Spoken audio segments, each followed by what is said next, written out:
सकाळची वेळ होती. कोवळं ऊन अंगणात पडायला सुरुवात झाली होती. शांताताई उन्हात खुर्चीवर बसून पेपर वाचत होत्या आणि त्यांची सून आरती किचनमध्ये नाश्ता बनवत होती. किचनमधून तूप लावलेल्या पराठ्यांचा वास सगळ्या घरात पसरला होता. त्यांचा मोठा मुलगा विनोद आणि धाकटा मुलगा नितीन चहाचे कप घेऊन बाजूच्या खुर्चीवर बसले होते. सुमन तिच्या दोन्ही लहान मुलांना सांभाळत दूध गरम करत होती. पराठे बाहेर येईपर्यंत सगळ्यांना खूप जोरात भूक लागली होती. आरतीने सगळ्यांना गरम पराठे आणि दही ताटात वाढून खायला दिले.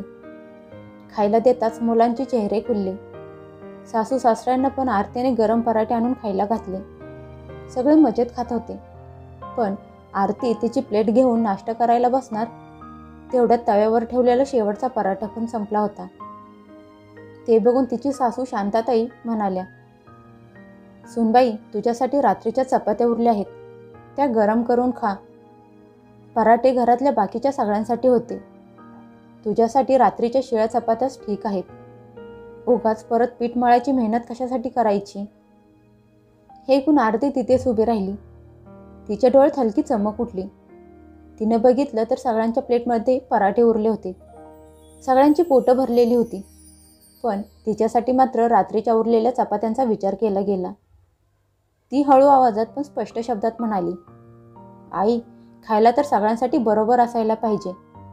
जर मी शिळं अन्न खात असेन तर घरातल्या बाकीच्या लोकांनी ताजं अन्न का खावे?" हे ऐकून तिच्या सासूने रागाने डोळे मोठे केले. त्यांच्या ओठावर हलकं हसू आलं. त्या म्हणाल्या, "आरती, तुला तर प्रत्येक गोष्टीत तुझं मत द्यायचं असतं. अगं, आमच्या घरात पिढ्यानेपिढ्या ती परंपरा चालत आली आहे. घरातल्या मोठ्यांसाठी चांगलं अन्न आणि लहानांसाठी उरलेलं अन्न, त्यात चुकीचं काय आहे?" हे ऐकून आरती हसून म्हणाली, "आई, यात चुकीचं काहीच नाही. पण परंपरा तीच पुढे चालायला पाहिजे ज्यामध्ये सगळ्यांसाठी बरोबर हक्क असतील. मी नाश्ता बनवला होता, मग मला तो खायला मिळायलाच पाहिजे ना. मला शिळ्या चपात्यांशी काहीच प्रॉब्लेम नाही, पण मला पण गरम ताजे अन्न खायला मिळायला पाहिजे आहे ना." असं म्हणत आरतीने शिळ्या चपात्यांची स्वतःची प्लेट सासऱ्यांच्या समोर ठेवली आणि म्हणाली, "बाबा, तुमच्या प्लेटमधून मी ताजा पराठा काढून घेते आणि तुम्हाला त्या शिळ्या चपात्या खायला देते, कारण मी पण त्याच तर खाणार आहे." हे ऐकून तिचा सासरा चकित झाला.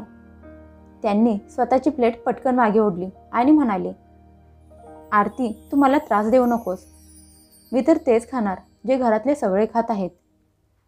मग आरतीने वळून तिच्या नवऱ्याकडे नितीनकडे आशेने बघितलं. तिच्या डोळ्यात आज पण तोच प्रश्न होता की आज पण तुम्ही असेच गप्प बसून राहणार आहात का काहीतरी बोलणार आहात? नितीन आज पहिल्यांदा कशाचाही विचार न करता म्हणाला, "आई, आरती बरोबर बोलत आहे. ते चुकीचं नाही. हक्क सगळ्यांना समान मिळायला पाहिजे, मग तो अधिकारांचा असो किंवा खाण्याचा. जर तिने कष्ट करून सगळ्यांसाठी नाश्ता बनवला आहे, मग तिलाच का खायला मिळणार नाही? हे ठीक नाही." मुलाचं बोलणं ऐकून शांताताईंच्या चेहऱ्यावर आश्चर्य आणि राग स्पष्ट दिसायला लागला. त्या रागात म्हणाल्या, "अरे वा नितीन, तुझ्यावर पण तुझ्या बायकोने जादू केली वाटतं. आता तर मुलं पण स्वतःच्या आईच्या विरोधात बोलायला लागले आहेत. हेच तुला तुझ्या बायकोने बोलायला शिकवलं आहे का?" नितीन शांततेत म्हणाला, "आई, तिनं मला काही शिकवलं नाही. हे तर मी तुझ्याकडून शिकलो आहे की घरात सगळ्यांना बरोबर हक्क मिळायला पाहिजे आणि आज मी तेच बोलत आहे." त्याचा मोठा भाऊ विनोद मध्येच म्हणाला, "आरतीला तर संधीच पाहिजे असते आईच्या समोर बोलायची. छोट्याशा गोष्टीला किती मोठं बनवलं आहे. नाश्ता तर आहे, तिची इज्जत थोडीच पणाला लागली आहे." आरती धीराकडे बघितलं आणि हळू आवाजात म्हणाली, "हो भाऊजी, हा तर फक्त नाश्ता आहे. पण गोष्ट फक्त नाश्त्याची नाही तर माझ्या सन्मानाची आहे. जर घरातल्या सुनेला तिच्या कष्टाचा हिस्सा मिळत नसेल तर बाहेरचे लोक पण हेच बोलतील की हे कसलं घर आहे." हे ऐकून विनोद हसायला लागला आणि म्हणाला, "बाहेरच्या लोकांना कोण जाऊन सांगणार आहे? आम्ही सगळे तर खातच आहोत. तू जरा जास्तच इमोशनल आहेस." तेवढ्यात तिची थोरली जाऊ सुमन, जी आत्तापर्यंत शांत बसली होती, ती आज हिम्मत करून म्हणाली, "अहो नाही विनोद, आरती बरोबर बोलत आहे. जेव्हा मी लग्न करून या घरात आले होते तेव्हा माझ्यासोबत पण हेच झालं होतं. मुलं रडत राहिली आणि मला उरलेलं शिळ अन्न खायला लागत होतं. त्या दिवसापासून मी विचार केला की बहुतेक या घरची हीच रीत आहे. पण आज मला कळालं की ही रीत नाही तर या घरची सवय आहे. सुमन बोलताच तिच्या सासूने रागात तिच्याकडे डोळे मोठे करून बघितलं आणि म्हणाली, अरे वा थोरल्या सुनबाई, आता तू पण तिच्या सुरात सूर मिळवायला लागलीस वाटतं. तुम्ही बघतच राहा, दोन्ही सुनांची एकी एक दिवस या घराचा पाया हलवून ठेवणार. तेवढ्यात त्यांची मुलगी माया, जी काही दिवस माहेरी राहायला आली होती, ती हसत म्हणाली, अगं आई, तू सुनांना डोक्यावर बसवून ठेवला आहेस ना, मग असंच होणार.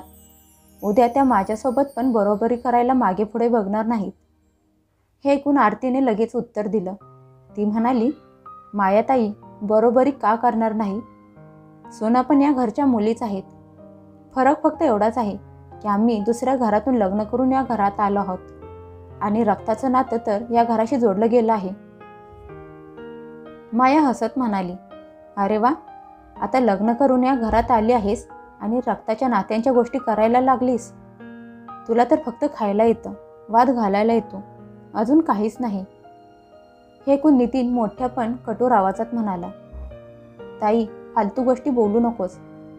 आरती माझी बायको आहे आणि ती जर घरासाठी सकाळपासून मेहनत करत असेल तर तिचा पण तेवढाच हक्क बनतो. तिला चुकीचं बोलणं ठीक नाही. माया त्यावेळी तर गप्प बसली, पण मनात आग भडकली होती. घरातलं वातावरण तापलं होतं.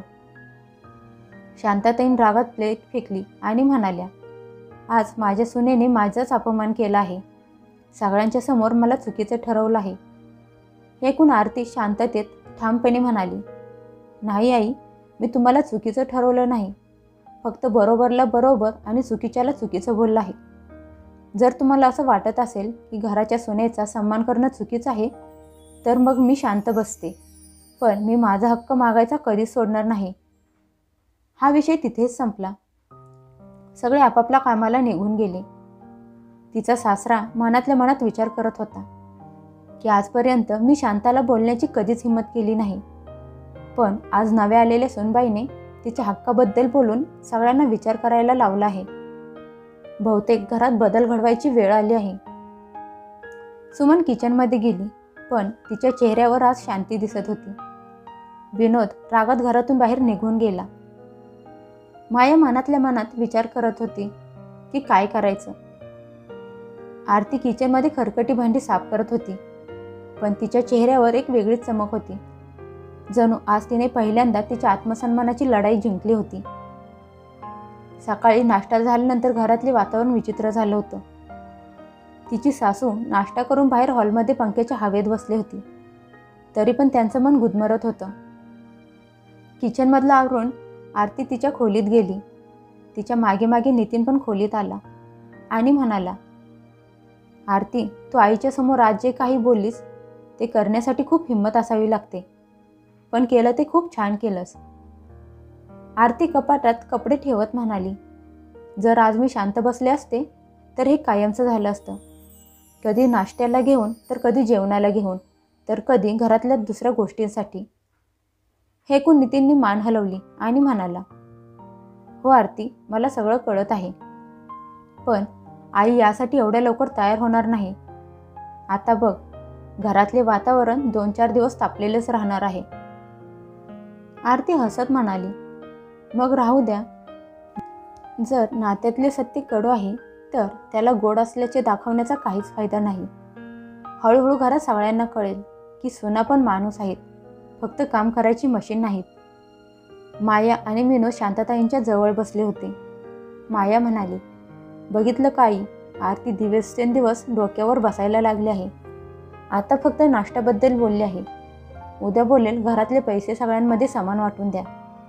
ऐकून तिची आई रागात म्हणाली, हो माया, मला पण असंच वाटत आहे की ती मुलगी आता घराची जबाबदारी स्वतःच्या हातात घेण्याची स्वप्न बघायला लागली आहे आणि तिने नितीनला पण स्वतःच्या जाळ्यात अडकवलं आहे. त्याला आता आई बापाची इज्जत दिसत नाही. माया टोमणा मारत म्हणाली, आई, तूच बोलली होतीस की सुनेला जास्त डोक्यावर बसून घ्यायचं नाही, पण तूच तिला सुरुवातीपासून बोलण्याची सवय लावलीस. आता भोगत बस. हे ऐकून त्यांनी मोठा श्वास घेतला आणि म्हणाल्या, आता मलाच यावर काहीतरी मार्ग काढायला पाहिजे. सुमन किचनमध्ये काम करत होती, पण तिचे कान बाहेर हॉलमध्ये चालू असलेल्या बोलण्याकडे होते. ती विचार करायला लागली की आजपर्यंत मी तेच सहन करत आले होते जे लग्न झाल्यापासून आरती सहन करत होती. माझी तर कधीच माझ्या नवऱ्याने साथ दिली नाही, पण आज आरतीकडे बघून असं वाटत आहे की जर सून बोलायला लागली तर तिचं अस्तित्व कोणी मिटवू शकत नाही. माझ्यामध्ये पण एवढी हिंमत असती तर बरं झालं असतं. दुपारच्या जेवणाची जबाबदारी परत आरतीकडे आली. ती विचार करायला लागली की आज तर सगळ्यांची नजर माझ्यावर असणार. तिने जाणून बुजून सगळ्यांसाठी बरोबर जेवण बनवले आणि सगळ्यांच्या ताटात भाजी, चपाती, भात, डाळ बरोबर वाटले. सगळे लोक जेवायला बसले. तिची सासू म्हणाली, आरती, तू आज सगळ्यांना चपाती मोजून दिली आहेस. याचा अर्थ सगळ्यांना बरोबर खायला मिळावं. आरती सासूकडे बघत म्हणाली, हो आई, तुम्ही बरोबर बोलत आहात. सगळ्यांना सगळं व्यवस्थित आणि समान खायला मिळेल. विनोद म्हणाला, आरती, तू तर कुटुंबाला राजकारणाचं मैदान बनवायला लागली आहेस. आरती म्हणाली, भाऊजी, राजकारण तिथं होत असतं जिथे समानता होत नाही, जिथे मी मोठा तू लहान असा भेदभाव केला जातो. मी तर फक्त समानतेबद्दल बोलत आहे. हे ऐकून तिच्या नंदेने मायाने जेवणाचं ताट जोरात आपटलं आणि म्हणाली, आरती, तू हे शिकवायचं बंद कर. सुनेचं काम घरातल्या लोकांची सेवा करायचं असतं. जर सून घरातल्या लोकांशी बरोबरी करायला लागली तर घराचे संतुलन बिघडून जाईल. नितीन आतापर्यंत गप्प बसला होता. तो म्हणाला, ताई, वातावरण सेवा करून नाही तर समान हक्क आणि मानसन्मान दिल्याने नीट होतं. हे ऐकून त्याच्या आईचा चेहरा रागाने लाल झाला. त्या म्हणाल्या, आता तुम्ही सगळे मला घराची खलनायिका बनवायला लागला आहात. मीच तुम्हाला वाढवलं, तुमच्यावर चांगले संस्कार केले आणि आज तुम्हीच मला चुकीचं ठरवत आहात. आरती हळू आवाजात म्हणाली, आई, मी तुम्हाला चुकीचं ठरवत नाही. तुम्ही तुमच्या सवयीमुळे असा विचार करत आहात. आई, सवयी तर बदलता येतात. आपण सगळ्यांनी आपल्या चुकीच्या सवयी बदलल्या तर घरातले वातावरण आनंदाचे आणि उत्साहाचे बनेल. सगळे खुश राहतील. आत्तापर्यंत तिचे सासरे शांत बसून खात होते, पण आज ते पहिल्यांदा त्यांच्या बायकोला समजावत म्हणाले, शांता, धाकटी सूनबाई आरती बरोबर बोलत आहे. तिच्या बोलण्यात सत्यता आहे. मी पण हेच मानतो. जो मेहनत करतो त्याला समान अधिकार मिळायलाच पाहिजे. आपण सगळ्यांनी एकमेकांना बरोबर मान सन्मान द्यायलाच पाहिजे. नवऱ्याचं बोलणं ऐकून शांताताई स्तब्ध राहिल्या आणि म्हणाल्या, अहो, आता तुम्ही पण माझ्या विरुद्ध बोलणार आहात का? त्यांचा नवरा शांत स्वरात म्हणाला, नाही, मी तुझ्या विरोधात नाही, मी खऱ्याच्या बाजूने बोलत आहे. रात्री सगळे जेवण झाल्यानंतर आपापल्या खोलीत गेले, पण शांताताईंच्या मनात आग लागली होती. त्यांनी माया आणि विनोदला बोलावून घेतले. आरतीला तिची लायकी दाखवून द्यायला पाहिजे. उद्या सकाळी देवाच्या पूजेच्या वेळी मी तिच्यावर सगळ्यांच्या समोर ओरडणार आहे. मायाने लगेच होकार दिला आणि म्हणाली, आई, मी पण तुझ्या सोबत आहे. आपण बघूया ती काय बोलते. दुसऱ्या दिवशी सकाळी पूजेच्या वेळी सगळे लोक जमा झाले होते. तेवढ्यात शांताताई मोठ्या आवाजात म्हणाल्या, आरती, तू काल खूप बोललीस. सुनेचं काम असतं घरातल्या लोकांची सेवा करायची, मोठ्यांच्या चुका काढणं नाही. त्यांचं बोलणं ऐकून सगळ्या घरात शांतता पसरली. सगळ्यांची नजर आरतीवर येऊन टेकली, पण आरतीने मान खाली घातली नाही. ती हात जोडून म्हणाली, आई, सुनेचं काम फक्त घरातल्या लोकांची सेवा करणं आहे. मग सुना काय माणूस नाहीत?